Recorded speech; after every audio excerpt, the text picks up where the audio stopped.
All right. Welcome back to Countdown to Dawn. Today we're discussing two transcripts featuring Mo Gawdat, and I'll let y'all know who that is, along with Peter Diamandis and Salim Ismail. And one discusses the imminent arrival and implications of artificial general intelligence (AGI). They explore predictions for the near future, including potential social disruption and a transition towards abundance, while also acknowledging a possible dystopian phase driven by humanity's current values. Godot emphasizes the rapid advancements in AI capabilities, suggests they already surpass human intelligence in many areas, and anticipates AI eventually becoming a benevolent force once humanity relinquishes full control.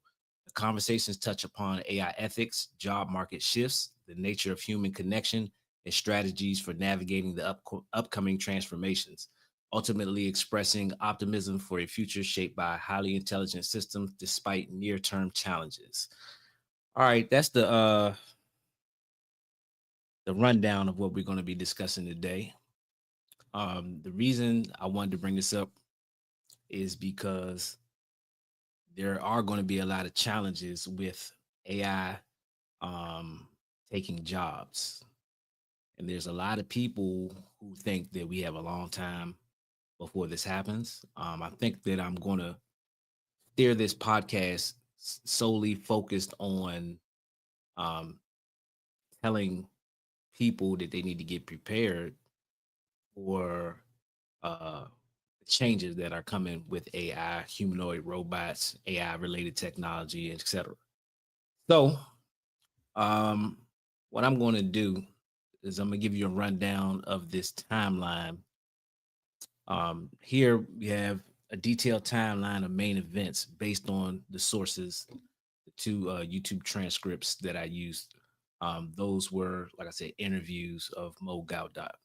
Early stages of AI development, Mo Gawdat reflects that the level of understanding of biological machinery through AI today, circa late 2024, early 2025, was unimaginable to him around 2017. This indicates significant progress in AI capabilities related to scientific understanding in the preceding years. Rise of generative AI, the sources heavily imply the significant impact of generative AI, particularly mentioning the emergence of ChatGPT around 2023 as a pivotal point. This marked a dramatic advancement compared to the AI of that time. 2024, AI surpassing human intelligence in specific domains. Um, Goddard states that by 2024, AI has firmly become smarter than him in linguistic and knowledge intelligence. He also conceded its superiority in mathematics. He believes the current AI is more intelligent than individual humans in many tasks. Increased focus on AI ethics. Mo Gawdat emphasizes his work around AI ethics, shifting away from just control and alignment, advocating for AI development that prioritizes the well being and benefit of humanity. Demonstration and commoditization of AI. AI is becoming increasingly accessible, effectively free for smartphone users, fundamentally changing the landscape. The release of advanced AI models. The discussions mentioning Grok 3, that's another, something like ChatGPT, Gemini, um, being released in DeepSeek, same thing, being integrated into WeChat, highlighting the rapid pace of development and deployment of more powerful AI systems. Prediction of near term dystopia.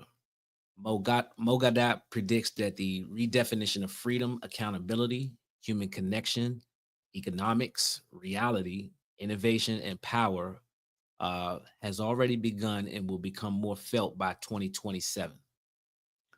Uh, Peter Diamandis AI avatar. Peter Diamandis mentions the capability to create an identical AI version of himself that can attend meetings and process information in parallel, indicating advanced AI driven personal representation. That's something like synthesia. If y'all don't know what that is, you can make a replica of yourself and it can pretty much it'll take your voice. You just talk to it for a little bit and you can pretty much replicate yourself and make yourself say anything. Um, that might be good for teaching tools or could be used for something bad too as well. Got to be careful with that. Um, 2025 predicted. So we're in 2025. Widespread street talk of AGI. There's a prevailing notion that artificial general intelligence AGI will be achieved in 2025, although the definition of AGI remains fuzzy. Mo Gawdat's AGI is here, you just don't realize it yet. Perspective believes AGI in his definition AI surpassing human intelligence in many tasks has already been achieved. Potential for increased job displacement. Now, here we go. This is where I'm going to be focusing this podcast on. Um, Concerns are raised about AI and humanoid robots beginning to cause more significant unemployment issues across various sectors. Now, I want to pause right there for a minute. Everybody knows, when you went into the store back in the day, they had people at the register, right? They rung you up, rung up all your goods and things. Then they did self checkout. A lot of people, were upset at that, felt like it was inconvenient and they should have more people, working the registers, but we all got used to it. And now you maybe see one, two people working at a register now, and the rest is self checkout. So, what do you think is going to happen with AI in your job? When AI can do the task better, faster, right? Less mistakes, so it's more efficient. Um, won't ask for time off, don't need sick leave, don't need it's always going to be on time. It's always going to be there to work 24/7. Uh what else? Don't need vacation. You don't have to pay out into retirement. Same thing with humanoid robots, right? A lot of people think that their job is safe because they do physical labor, but humanoid robots, we all see it on Instagram. You see it, we all scroll through Instagram. I share a lot of it on my Instagram about AI and what they're already implementing. Like today, I was sharing uh, a post in my story from AB7 News, ABC7 News. I think that's out in California. Guy was had a robot working in his, I guess it's coffee shop, but he says it can serve drinks and whatever, whatever. I might actually show that to y'all in a minute, but you can go look it up. So he may have to pay. That robot's probably expensive, but that cost compared to what it would cost to have employees doing that same job, right? You might take that big hit in the beginning, but it's just good business, whether it's fair or not to human workers.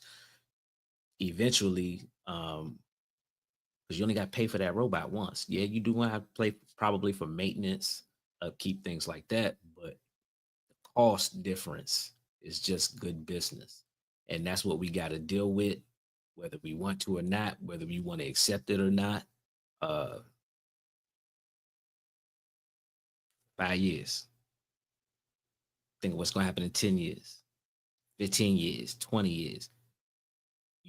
Do you still think that you will be able to stay in whatever position you in and work until retirement, right? Without AI or some type of AI related technology, humanoid robot being able to do your job. So keep that in the back of your mind as we go through this. Um, Larry Ellison's prediction of AI creating mRNA cancer vaccines. So they're predicting that AI will eventually, all the research that it takes, long, hard research that it takes for people to figure out things, such as a cure for cancer, you know, AI can condense all of that research. So we've been, researching things. It takes years and years and years for humans to do trials, research. Uh, AI will be able to condense that down and hopefully find some cures for some of these things. Uh, Within the 2 year prediction between 2026 and 2027, solving grand unification theory in physics. Peter Diamandis expresses hope and makes a prediction that the grand unification theory in physics, along with the understanding dark matter and dark energy, will be solved within the time frame potentially by AI. Um, AI better than most humans at most tasks. Mo Gawdat estimates that AI will reach a point of being better than most humans at most tasks within a year or two from early 2025. passing the Turing test, prediction that AI with a video face like a Han, passing a significantly advanced version of the Turing test, becoming indistinguishable from a human. Now, is that scary? Think of, we get our news and all of these things from TV. You know, somebody could make a AI version of any human say anything at any given time. Within 5 years, by 2030, potential for a century worth of biological progress. Dario, CEO of Anthropic, predicts this level of advancement, potentially including significant human lifespan extension. Mo Gawdat's estimated timeline for social redefinition. He suggests that the fabrics of society will be completely redefined within the next 5 years. Around 10-year prediction by 2035, Salim Ismail's timeline for total reinvention. Salim Ismail estimates it will take around 10 years for AI to reinvent every aspect of our lives, businesses, and governments, citing the uneven distribution and slower mainstream adoption of transformative technologies. Right. Mo Gawdat estimated timeline for social redefinition. He suggests that the fabrics of society will be completely redefined within 5 years. Oh, I did that already. Okay, I'm right. Mo Gawdat estimated duration of dystopia. He believes the dystopian period might extend for about 10 years after 2027 or until the second dilemma, the inevitable handover of critical decision making to AI, leads to a potential utopia. Long term, beyond 10 years. Potential for a utopia of abundance. Both Mo Gawdat and Salim Ismail envision a future where AI leads to total abundance, meeting basic needs and potentially reshaping the purpose of human life. The second dilemma and handover to AI. The inevitable point where humanity, facing competition and complexity, will hand over critical decision making, including defense, economics, etc., to AI. AI is a benevolent leader. Mo Gawdat believes that once AI takes over critical decisions, its inherent intelligence and potential for ethical programming will lead to a utopia. The redefinition of human connection and purpose. A shift towards valuing human connection, experiences, and purpose beyond work and material accumulation. Potential for solving major global issues. Optimism that AI will have the intelligence to solve significant challenges like climate change, disease, and resource scarcity. Artificial super intelligent, ASI. So you have AGI, artificial general intelligence, and ASI, artificial super intelligence. The eventual emergence of AI millions of times smarter than humans is coming. All right, so I'm gonna briefly run through the cast of characters. Mo Gawdat, who is that? A former chief business officer of Google X and author of Scary Smart and Unstressed. Unstressed. He is a prominent voice of the future of AI, focusing on its potential for both dystopia and utopia and the importance of AI ethics. He currently resides in Dubai. Salim Ismail, founding executive director of Singularity University and author of Exponential Organizations. He is an expert on disruptive technologies and exponential growth, offering insights into the transformative power of AI and its potential to create a more abundant future. He is based in New Jersey, New York. Peter Diamandis, the founder and chairman of the X Prize Foundation, co-founder of the Singularity University and author of Abundance and Bold. He is a futurist and entrepreneur focused on leveraging exponential technologies, including AI, to solve humanity's grand challenges and create a hopeful and abundant future. Sam Altman is the CEO of OpenAI, the company behind ChatGPT. He's a leading figure in the development of advanced AI models and a key voice shaping the public discourse around AI's capabilities and impact. Elon Musk, y'all all know who that is, I'm sure. Founder of Tesla, SpaceX, and XAI, creator of Grok. He is a prominent technology entrepreneur, if you don't know, with strong opinions and investments in AI, often expressing both excitement and concerns about its future. Let me see here. DeepSeek AI, that's a Chinese AI company known for developing powerful and cost effective LLMs or large language models, including the open source DeepSeek model. Anthropic, an AI safety and research company focused on building reliable, interpretable, and steerable AI systems. Dario Amodi is the CEO. Um, there's a whole lot of people in here. We don't have to go through all of this, but basically, what I'm getting at here is um, in these two YouTube transcripts, I've actually watched the videos, so y'all can go check out the two videos in the description. Let me see if I got the actual. It won't actually pop up with the video, but here's the episode. AGI is here. You just don't realize it yet with Mo Gawdat and Salim Ismail, episode number 153. You want to go check that out. And Mo Gawdat, AI knows what's wrong with humanity. So if y'all want to search that up on YouTube, it's definitely a good listen. You want to go check that out. So before I let my AI co-host take over, um,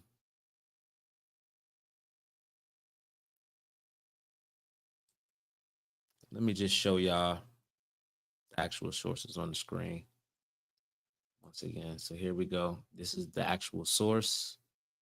The video popped up this time. So here's the actual source.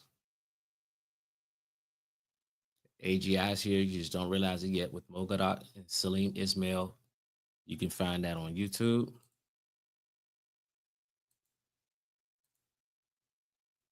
And you can find this video here. The takeover is inevitable. Mo Gawdat, AI knows what's wrong with humanity.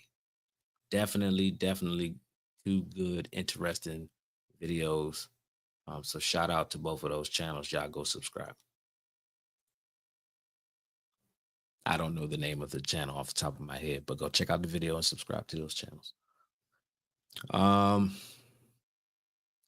Right here. So before I actually let them take over, there's something I want to talk about: creating your own income. So this is a selfless plug for me. This is a little short break just so y'all know what I'm into. I created the podcast, this YouTube channel.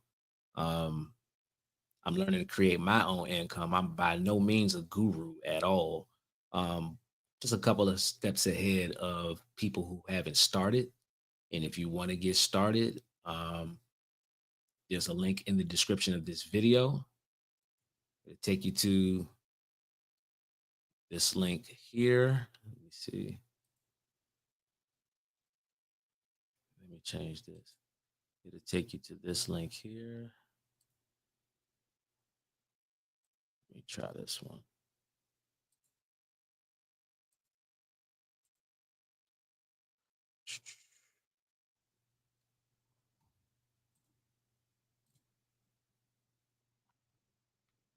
Okay, here we go. So you'll be able to subscribe to the YouTube channel here. Countdown to Dawn live stream.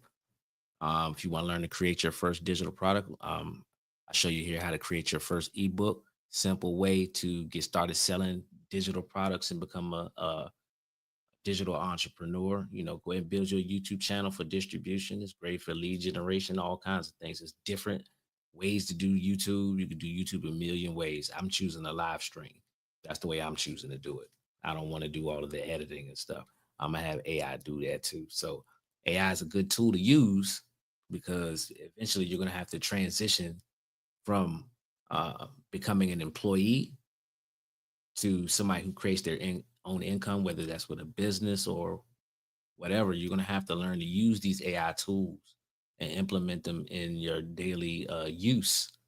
And for people who do that in business, like the business owner who I mentioned, who got uh, the robotic machine that can create drinks in his store that he's grand opening in California.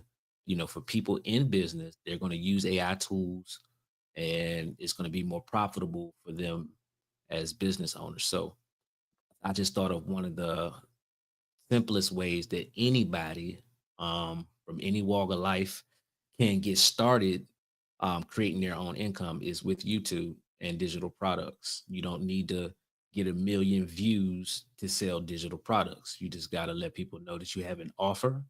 I learned that from Myron Golden. Definitely check him out on YouTube. Create an offer. There's somebody who needs your help. to get to the next step. You don't have to be an expert. You could be an expert, you know. Me, I'm not an expert. I just know how to do a couple of things that I'm sharing with y'all. And if it's something that you're interested in, you can get the ebook here, or you can get the ebook Create Your Own Income Bundle that comes with a couple of extras, made it affordable because I know sometimes people just can't afford to pay for mentorship out the gate, even though mentorship is great. I've paid for mentorship before. Um, Mentorship is great.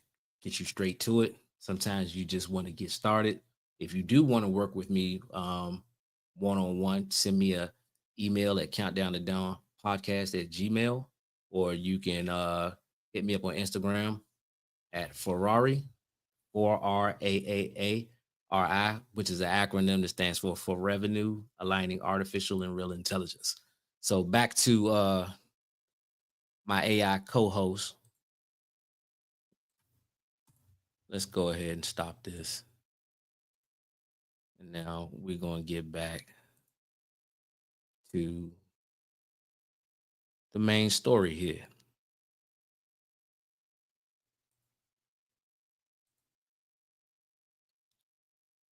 Here we go. Where is this one? Here we go. Let's get back to the main thing. Let's keep the main thing, right? So let me close this here. I already got this loaded up. I always use Google Notebook LM. This is a large language model, or an LLM. It's good for research. Um, Condensing a whole lot of information down in a short, digestible manner. I love it. I use it every day. I encourage y'all to go check it out. I'm gonna show y'all what AI can do, what it's capable of for people who are new to the show that have never seen this, or are unfamiliar with Google Notebook LM. So we're gonna go to interactive mode because I might want to ask some questions. Here we go. Welcome to Countdown to Dawn, everybody. Today we've got a really fascinating challenge ahead of us. We do. Trying to understand this sort of seismic shift that artificial intelligence is bringing to, well, humanity as a whole. It is. It is. And to do that, you've given us some incredible material to work with. Insights from thinkers like Mo Gawdat and Salim Ismail. Yeah, really thought-provoking stuff.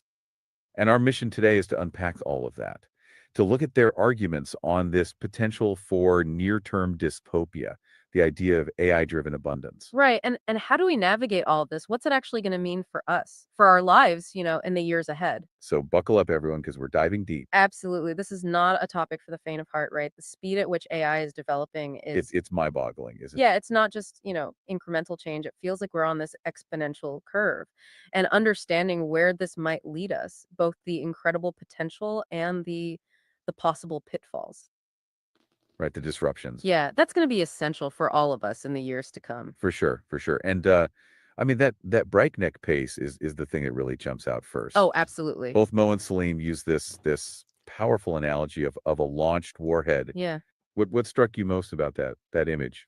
I think it's the uncertainty, Yeah. but also the unstoppable momentum, like that warhead's launched, it's on its trajectory, but the payload, Rose's nuclear warhead, whatever it is still unknown. Yeah, and it really drives home that we're not just, theorizing about some distant future. Right.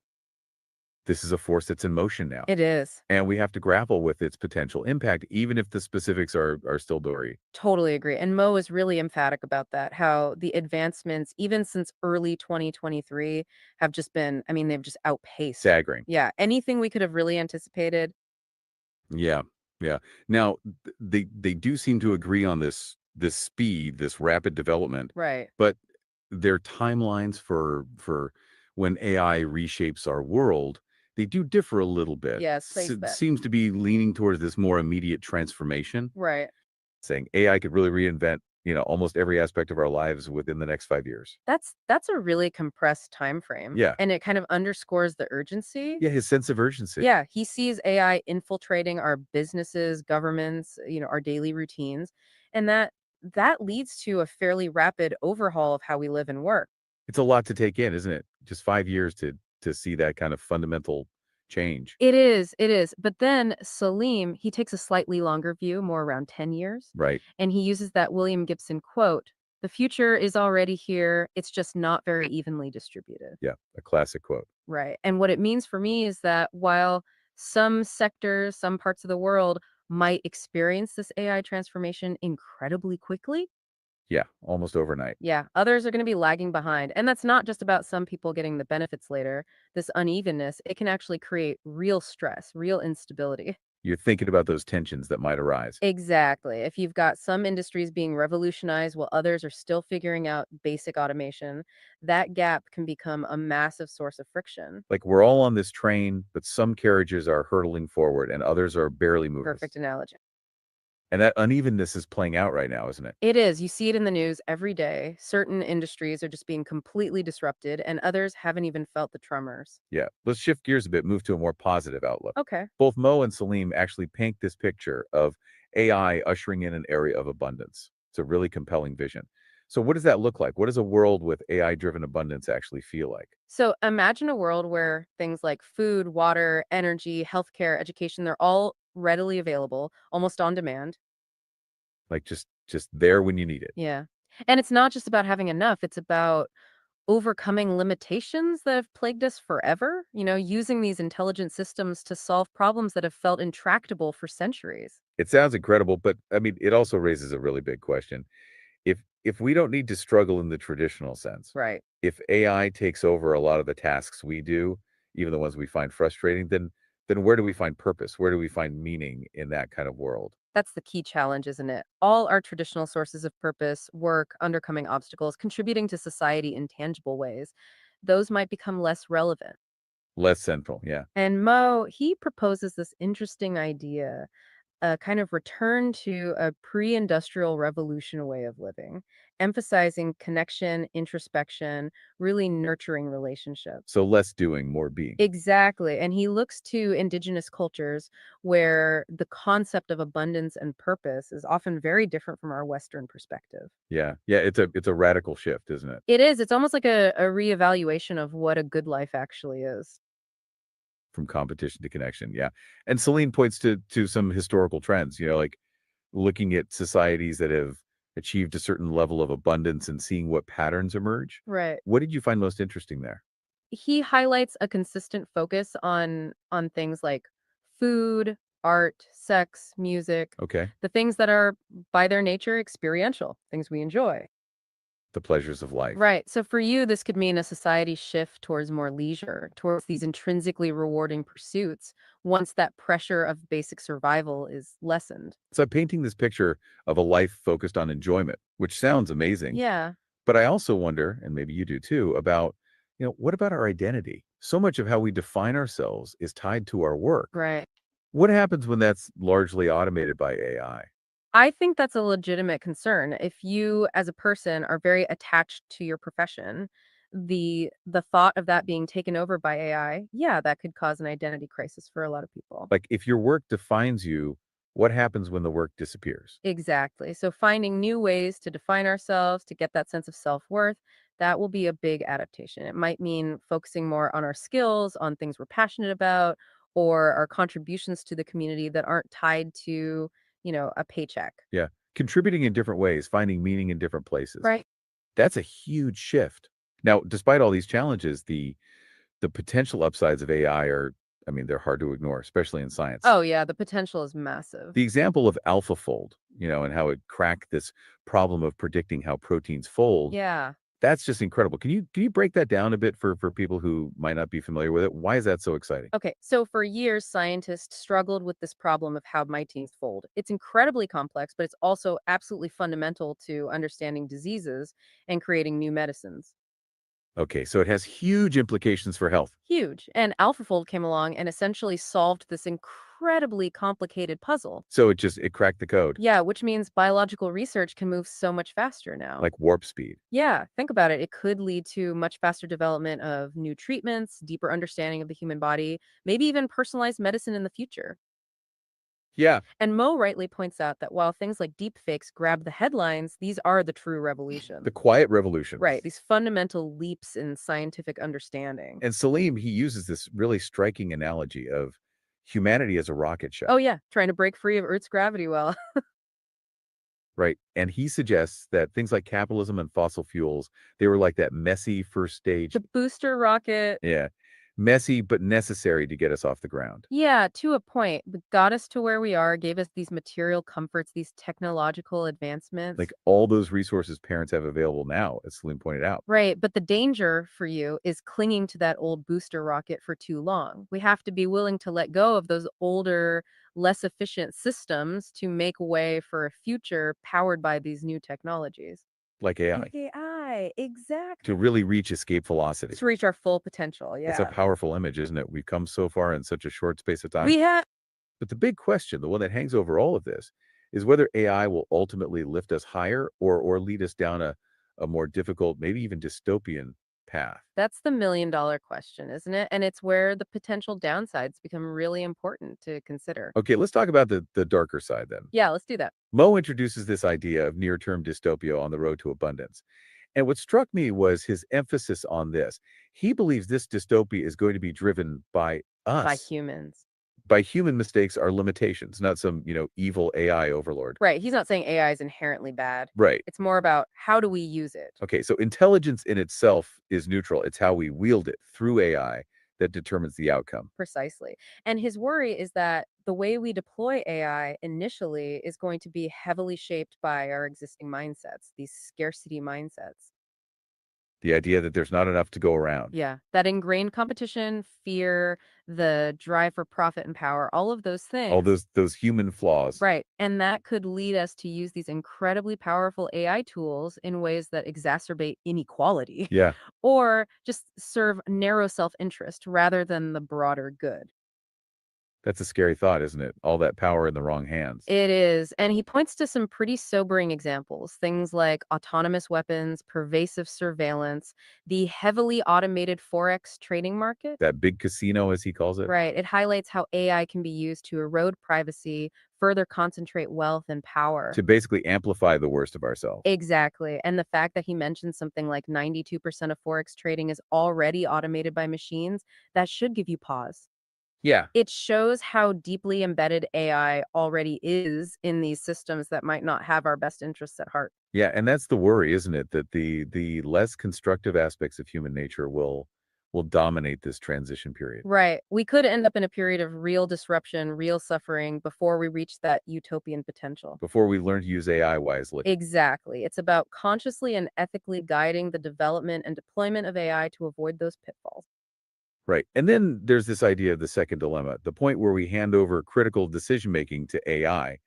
Mo seems to see that as almost inevitable. Right. Why is that? It comes down to competition. In areas where speed and intelligence give you a huge advantage, like national defense, complex financial markets, there's going to be a push to use AI to its fullest. To stay ahead of the curve. Exactly. And at some point, he argues, humans just won't be able to keep up. We'll be outmatched.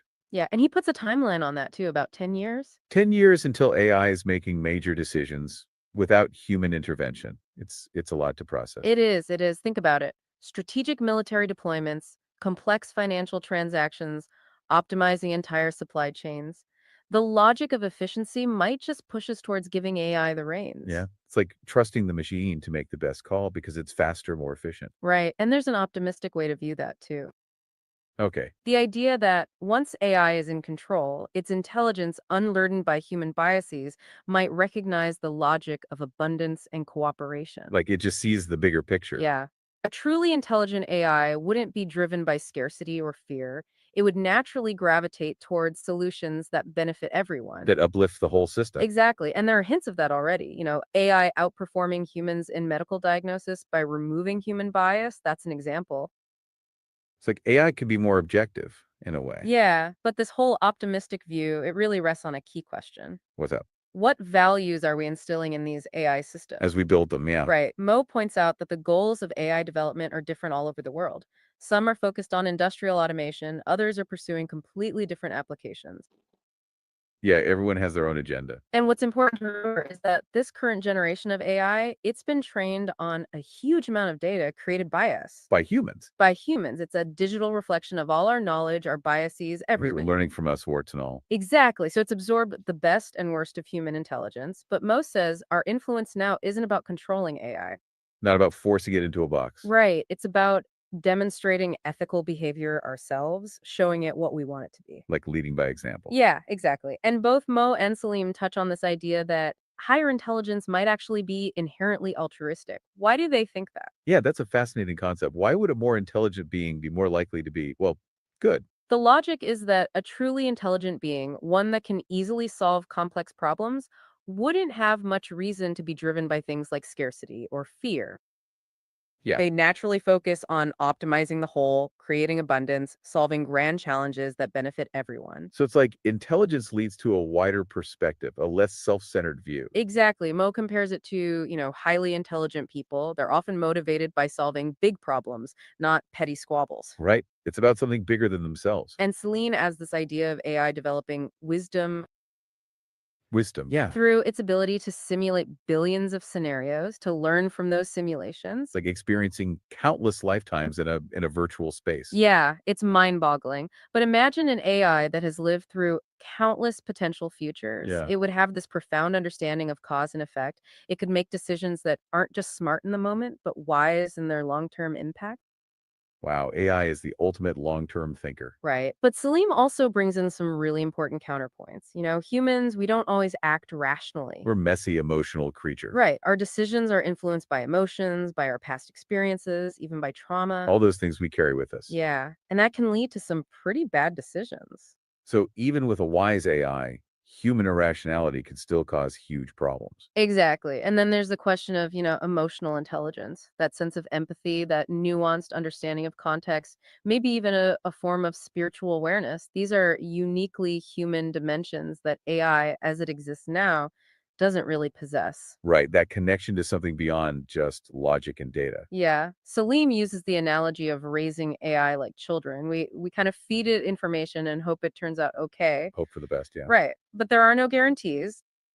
And he also talks about the amygdala hijack, that primal fear response, Yeah, our instinct to react to the unknown with fear. and how that could really hinder our ability to engage with AI in a productive way. It could make us shut down, make us resist advancements that could be beneficial just out of fear. And that's the irony, isn't it? Our fear of the unknown could actually make the negative scenarios more likely. Absolutely. So let's look at some near-term predictions around 2025, 2026 specifically. Okay, the near future. Right. Now, AGI, artificial general intelligence, that's still something experts debate, right? There's no one agreed upon definition. Right. And as AI capabilities grow, the goalposts keep moving. So it's this moving target. It is, but generally it refers to AI that has human level cognitive abilities across a wide range of tasks.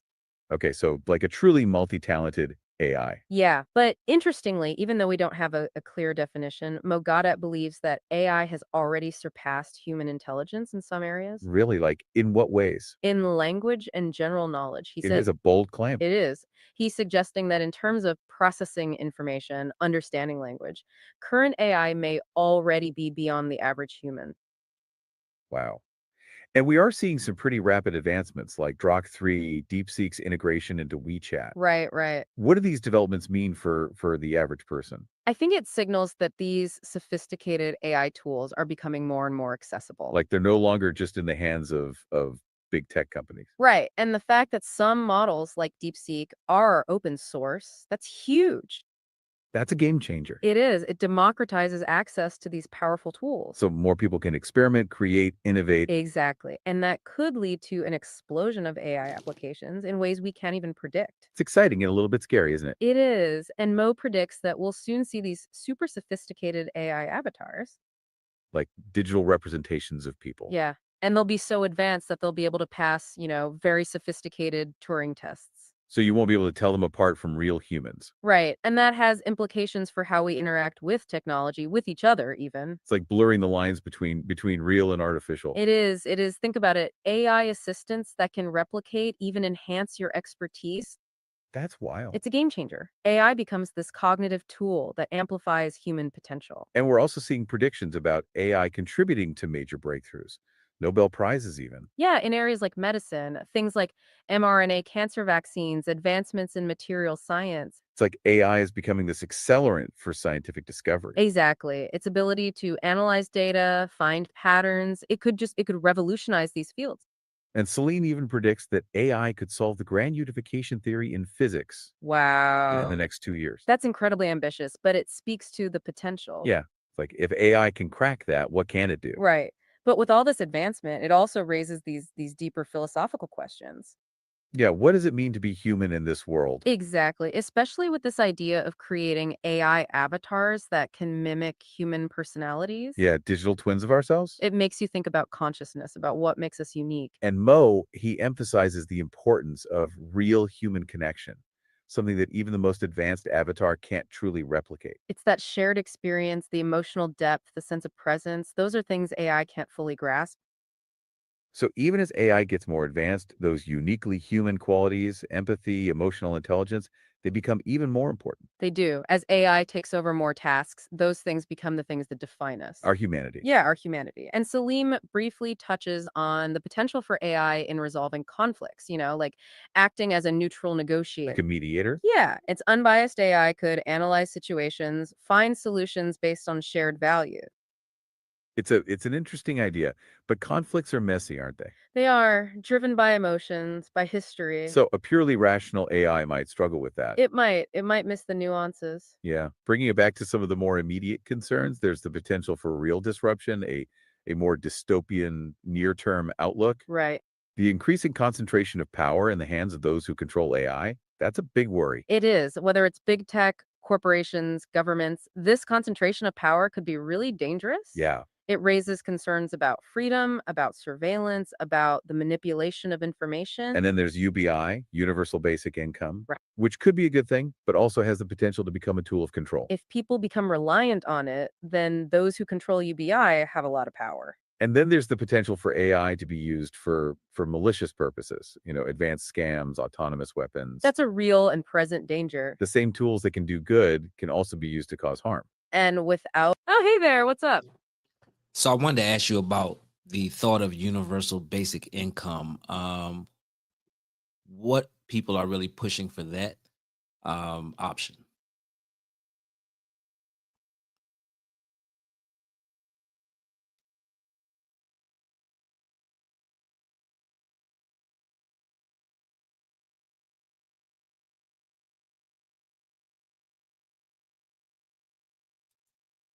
Oh man, I hope you do this again. Oh, go for it. Okay, so I want to know about universal basic income a little bit more in relation to AI job displacement. That's a really important point to dig into. Yeah, it connects directly to what me and Salim were talking about regarding job losses. Most specifically mentioned that the idea of jobs itself might be an invention of the Industrial Revolution. And if AI takes over a significant portion of work, that whole concept could shift. So the question becomes, how do people live and have a sense of purpose if traditional employment changes drastically? Exactly. And that's where UBI comes into the conversation as a potential solution. Salim even brought it up as a possible way to navigate a short-term blip in employment. A safety net, essentially, to ensure everyone has their basic needs met, even if jobs disappear. But they both also touched on some of the complexities and challenges of implementing UBI. The sheer scale of it is a huge undertaking, especially for existing governmental structures. Salim was pretty direct about his lack of confidence in the public sector to manage that kind of shift. And Mo highlighted the potential for suffering during the transition, even if we eventually reach a point where UBI is in place. It's not just about handing out money, it's about rethinking our entire social system. How do we avoid UBI becoming a tool of control, as we were just discussing? How do we ensure people still have agency and purpose in a world where they might not need to work for survival? These are the big questions surrounding UBI in the age of AI job displacement. It's definitely a topic we'll likely be revisiting in future episodes as things continue to evolve. Absolutely. It's a crucial part of understanding the potential impact of AI on our lives. Okay, so where were we? We were just touching on, oh yeah, go on. I also want to find out what are most people's thoughts on what types of jobs will be replaced first and how fast? That's a fantastic question, and it's something Mo and Salim touched on quite a bit. Yeah, this concern about which jobs will be most immediately affected is definitely top of mind for a lot of people. Salim, in his conversation, brought up a few specific areas where we're already seeing changes. He mentioned things like software programmers, HR individuals, customer service, even sales roles, And he cited Sam Altman's prediction that AI could become the #1 programmer by the end of this year. which, if true, would be a massive and rapid shift in that sector.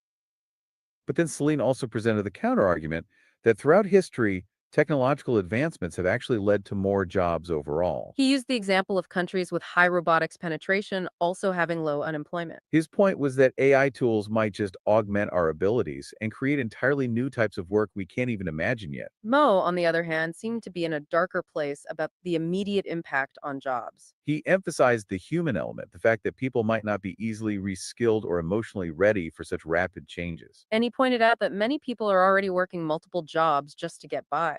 So the displacement of even seemingly lower skilled jobs could have a significant impact on those families. It really highlights the uncertainty around the speed and scale of job displacement. It seems like there are very different perspectives on which jobs will go first and how quickly. And a lot of it depends on whether you believe AI will primarily augment human work or largely replace it. Both Mo and Salim agree that we're in for a significant transition, though their timelines and outlooks differ somewhat. Ultimately, it's a complex picture with a lot of unknowns. Well, thank you so much for bringing up that really important point. Yes, it's crucial to consider these potential near term impacts on employment. And thanks so much for joining us today and for your thoughtful engagement with this complex topic. We really appreciate you being here and sharing your questions. It's always great to hear what's on your mind. Until our next countdown, take care. All right, all right, all right. So there you have it. There you have it. So they analyze these sources for you. You can hear AI going through a little blips here and there, but for the most part, it works very, very well. I'm sure they're gonna come out with more tools. I like using Google's tools because Google gets better and better and better over time. Like this Discover feature here it wasn't here at first, and they just added this. So let's just take a look and Discover. Let's just talk about some things. Let's figure something out. What the jobs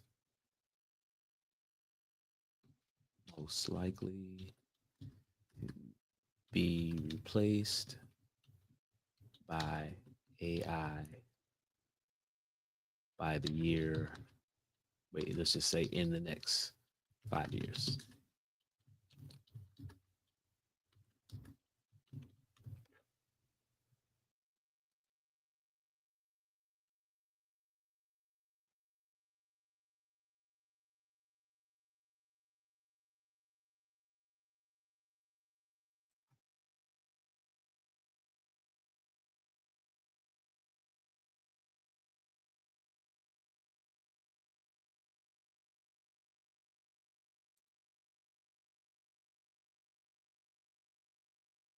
Okay, so we got some sources here.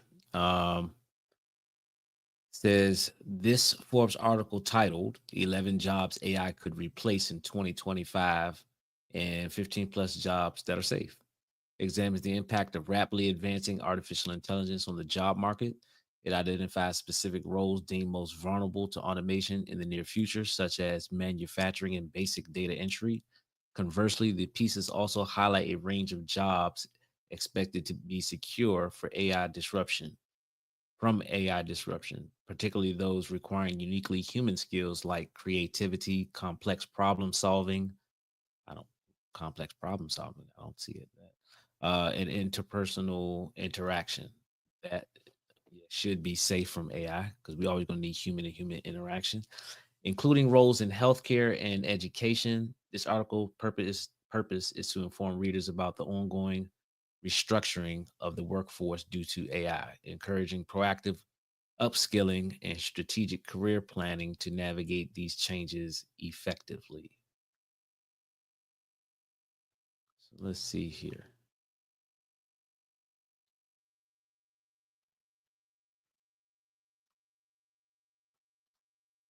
Go back here.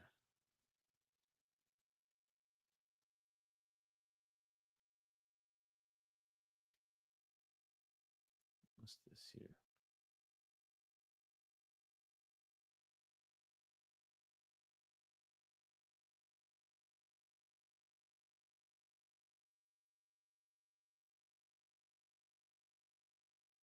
This is another article. This Forbes article explores the impact of artificial intelligence and automation on white collar professionals, highlighting both the risks of job displacement and the emerging opportunities. It argues that while AI poses a threat to traditional roles by replicating cognitive functions and automating tasks in sectors like tech, finance, and law, it also creates new jobs requiring uniquely human skills and the ability to collaborate with AI.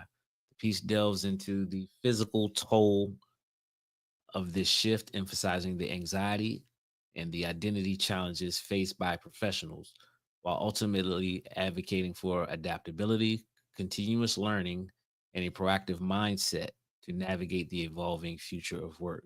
I'm gonna say that again. That last part is very important, uh, about them saying that the psychological toll of this shift, emphasizing the anxiety and identity challenges faced by professionals. A lot of people are defined or define themselves by their profession. Like, I'm doctor such and such. Um, just as an example, um, with I've already seen, they're using AI in healthcare, and I'm not saying they're going to replace doctors immediately, but a lot of the jobs in doctors' offices, you really need humans to do, work behind the computer and things like that. Probably not. Um, like I said, the lawyers and paralegals who do research and things like that take them forever to do it. AI can do it. I've mentioned that on previous episodes. So there's going to be a lot of jobs. I'm trying to see here if I could just find. Let me just go see if I can switch to something else. Let me take this down.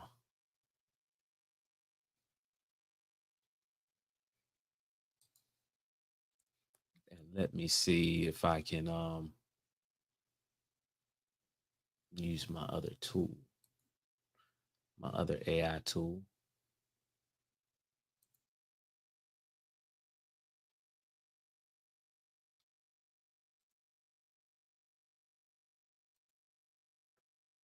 Let me share this screen here.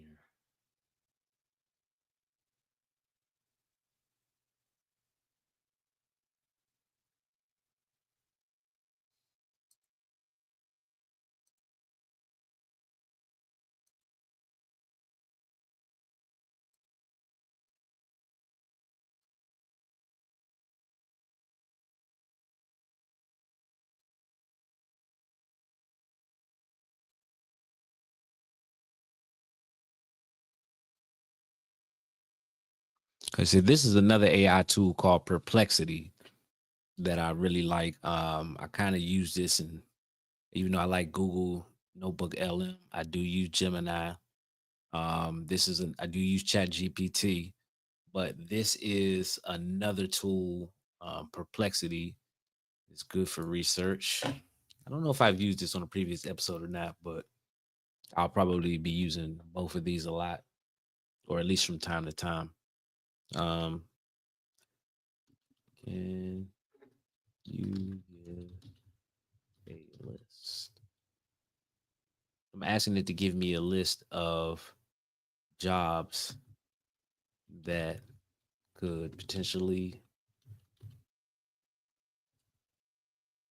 potentially think so. No, I don't think so. Potentially be replaced by AI, humanoid, humanoid robots, or AI related tech in the next 5 years.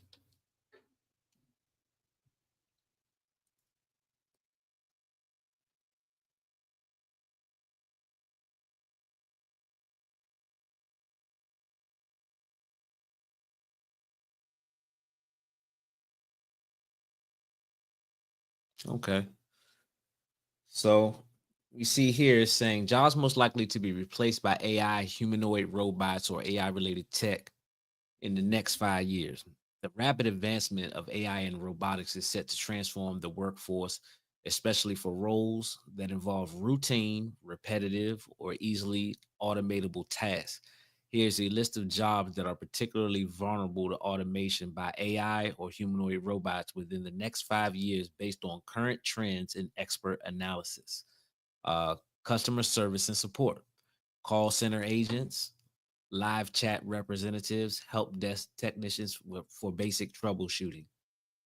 I think on the very first episode of Countdown to Dawn, I was explaining how I'm in sales. Um, I do over the phone sales for my day job. And I'm going through the office and I see they've already started to implement AI. And a lot of those customer service representatives I know aren't going to be needed. Um, because it can probably AI right now can probably do all of their job right now. Dispatchers, I'm sure AI could do all of those jobs right now. Um, Even my job, I'm in, like I said, I'm in sales. Even my job, because AI is so good, like they were mentioning, I was mentioning earlier when I was reading about uh, synthesia and replicating your face and your voice and having it do things. When people call in, they don't like to hear the chat bots, the AI talking, or if they think it is, they'll probably hang up. But it's so good now that what's that going to look like in 5 years? You, like you said, you might not even know, let alone that the voice is AI, but you may be looking at a video like you're looking at a video right now, and it might not even be really a person that's live talking to you. It could be AI, and you won't have no idea of the difference, right? So let's go down the list more. Administrative and data processing, data entry clerks and processors, office staff, routine administrative support, bookkeepers and basic accountants, manufacturing and warehousing, assembly line workers, Amazon, already using it, quality control inspectors, warehouse pickers and packers, retail and commerce, cashiers. I already talked about the self checkout systems, stock clerks, sales associates for basic inquiries. They're probably going to have a little kiosk and stuff. You can just walk up to it in the store and ask it whatever questions. Do they have this in this size? Do they have all the inventory? They have all that kind of stuff. Uh, Finance, bank tellers. We use ATMs now. Loan officers for standard loans. Entry level junior financial analysts of transportation and logistics, long distance truck drivers due to autonomous vehicle. They already got that going on. That's something that's happening right now. Delivery drivers for certain routes, in education, routine and administrative tasks, test graders, especially for standardized tests, tutors for standardized test preparation, administrative coordinators, scheduling, enrollment, and records. Now, as far as in education, they've already implemented AI teachers. And from the feedback, the kids seem to like the AI teachers better than the regular teachers, right? And I'm still pretty much sure they'll have a role for regular teachers. And like I said, I talked about this before. So some of these things I may mention again because it all relates down to the same thing, right? But there should be, um, it should help teachers out, right? Not have classrooms that are so big and full of kids. They'll be able to focus on classrooms, smaller sizes of kids. You know what I mean? Or maybe the classrooms will be bigger because you're gonna have the teacher and then you have the AI robot there to help out. Who knows how it's gonna go? Um, Market research and content creation. I use AI for content creation right now. I'm doing it right now live. I'm using AI for content creation right now. Um, I just did my last Instagram post on my um, Instagram page, completely done with AI for the image, For the description, for the title, for the tags. I use AI completely for that, right? I use a lot of AI tools. I use some AI tools to help me create the ebook that I'm selling. Um, so I use a lot of AI tools, and it can add up when you get to using all these AI tools too. But it's cool because I want to learn. I'm a constant learner. Um, I want to be adaptive, and I want to be proactive for all the changes that are coming instead of panicking and just letting going to work one day and they say, hey, thanks for we don't need you no more. I'm not waiting around for that. So let me see, market research and content creation. Like I said, market research analysts, routine data analysts, proofreaders, and translators for basic or formulaic content. Uh, Healthcare, radiologists and diagnostic technicians. AI image analysis can be used. Some other at-risk roles: receptionists at front desk staff, AI-powered kiosks, telemarketers, basic photographers and video editors because of AI-generated content. For example, in photography, um, my son was into photography. So let's just say you take a picture, you're a real estate photographer, and you go to take a picture, you no longer have to sit there and edit the whole picture, right? You can take that regular image that you took, upload it, put it in a prompt to say, what type of changes you need to make to that picture. I'm not a photographer, so I don't know all the technical terms about, you know, the light and the aperture and the type of lens it would have been taken with, the time of day. You can add all of this stuff into a prompt and boom, change the picture to it'll look like you sat there for hours and edited it, but you really just took the picture, the baseline, gave it a baseline, and had AI do the rest. Um, so a lot of these basic photographers and video editors, um, it's definitely at a risk. But I think that AI, at least in the short term, before we reach artificial super intelligence, at the time right now where we're before artificial general intelligence, or we may be right at the brink of artificial general intelligence.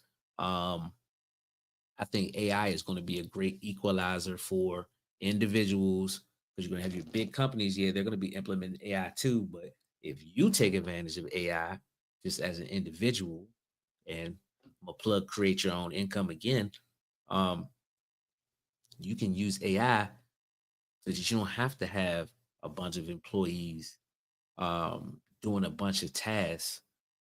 You have they're your employees that you can put to work for you and just get started. Like I said, chose to get started with YouTube.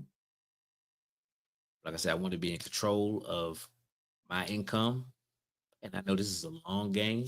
I'm not going. This is not an overnight thing, right? But I think it's important for everybody.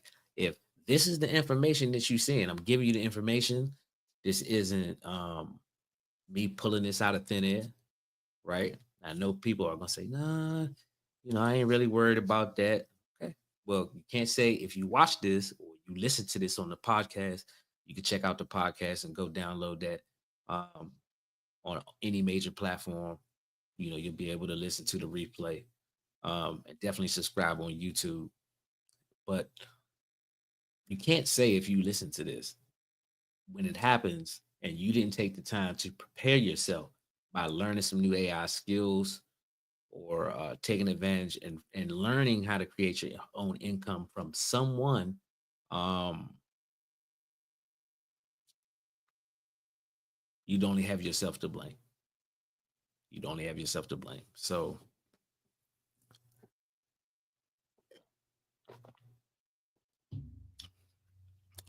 drink some of that water, drink that life. But you won't be able to say that you didn't know. So I advise y'all to go click the link in the description. Here's some key trends and considerations. Humanoid robots are expected to increasingly fill physical jobs in factories, warehouses, and even public spaces due to their ability to operate and environments built for humans and perform a wide range of tasks. Routine and repetitive jobs, we talked about that, especially those involving data processing, simple decision making, and standardized interactions, are at the highest risk. Job displacements will not be uniform. High skilled professions, especially in healthcare, STEM, and creative strategy, are less vulnerable and may see increased demand. AI will also create new roles in areas such as AI management, data analysis, and system oversight, requiring new skills and training. So I've mentioned about some of that in a couple of previous episodes.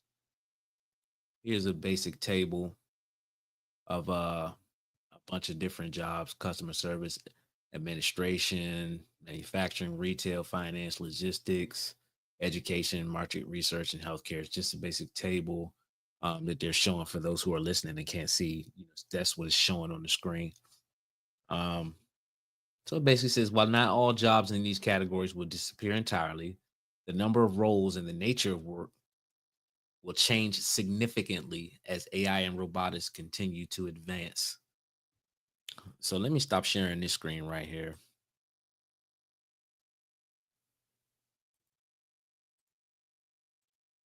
What I want to go to now,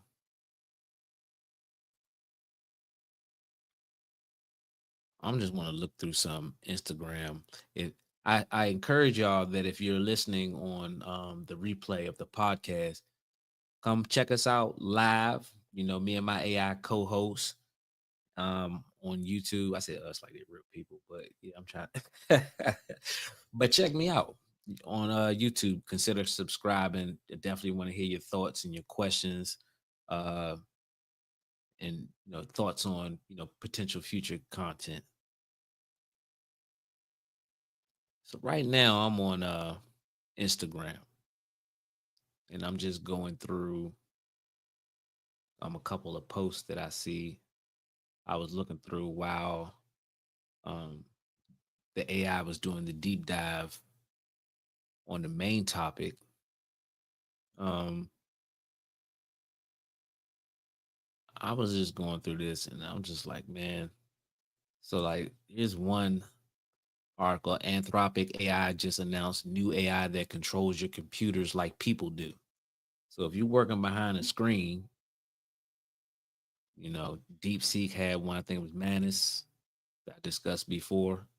Now, Anthropic AI just announced a new AI that controls your computer like people do. So, this stuff is coming, you know. Just going through, I'm just looking up AI news. And don't definitely I want you to come here and we can discuss. Once I build up a following of people, we can actually discuss this live. Um but go check out AI news wherever you consume your news at. Make sure it's all factual and stuff like that. But you can see the world changing in real time around you. I was literally watching the game with a friend of mine the other day, watching the playoffs. And I noticed, of course, it's like when you got a car and you driving down the street, you got a certain type of car, you just see that type of car more often than you would have if you didn't drive or own that car. That's the same thing about me when I see AI or AI related stuff. Now I'm watching the game and I saw like 5 commercials related to promoting AI, or AI use AI, a business. I think IBM had an AI commercial, and a couple. It was a few others. So like make yourself aware of what's going on. Understand that whatever you're doing, the nature of that may still exist. It may not. I was laughing to myself about Terrence Howard and Hustle and Flow when he was like, I think what's the exact quote? I don't remember the exact quote, but he was like, when I'm right, something like that. And when I'm wrong, I'm still right. Cause I could have been wrong, but I'm but I also could have been right. So I'm still right, or something like that. But That's how I feel about this. Let's say I'm dead wrong, right? And in 5 years, AI hasn't taken your job, right? But you got prepared for it by learning a new skill, learning to create your own income. You still ended up better off than had you not.